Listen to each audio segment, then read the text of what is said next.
Henry and the Flagpole. All the engines on the island of Sodor were very excited.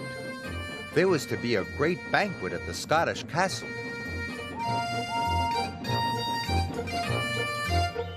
Henry loved going to the Scottish castle because on the way he puffed past his favorite tree. The tall pine tree towered above the rest of the forest. Henry always stopped to look at it. Seeing the tall pine tree standing tall and proud made Henry very happy. Henry arrived at the Scottish castle. Sir Topham Hatt was waiting for him. "The castle's flagpole is old and about to break," he said. "Henry, I need you to collect a new flagpole from the docks in time for the banquet." "Yes, sir," puffed Henry. When Henry puffed into the docks, he couldn't see the tall flagpole anywhere.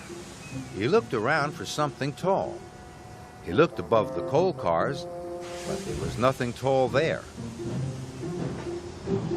He looked at an old ship. It had a tall mast. Then Henry looked up and saw Cranky. Cranky was very tall. But Henry didn't see the flagpole. It was on the flatbed in front of him. It rolled onto the track. "Oops, sorry, matey," called Salty. "I didn't expect to see the flagpole down there," puffed Henry. "It's not tall when you lay it down, matey," said Salty. Henry felt very silly.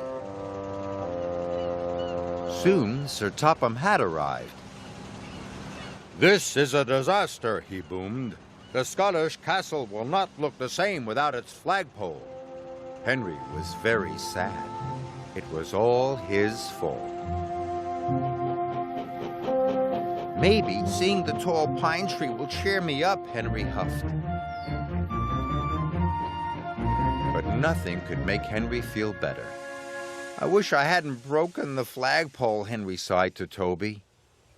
"They could make a new flagpole out of that tall tree," Toby puffed. Henry looked up at the tall pine tree. He didn't want it to be made into a flagpole.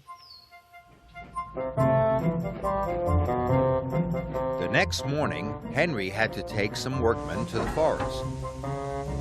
But the workmen were carrying axes and saws. "Oh no," moaned Henry. "They must be going to cut down the tall pine tree." Henry puffed through the countryside. "Must save the tree, must save the tree," he puffed. Then Henry had an idea. He didn't take the workmen to the forest. He went to look for a new flagpole. Henry saw some children waving flags, but those flags were much too tiny to have flagpoles.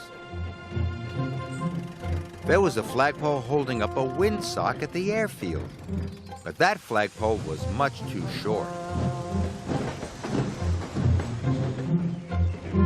There was a tall flagpole on the beach, but it wasn't tall enough. "Bother," wheezed Henry sadly. "None of the flagpoles is as tall as the pine tree. Now I'll never save it."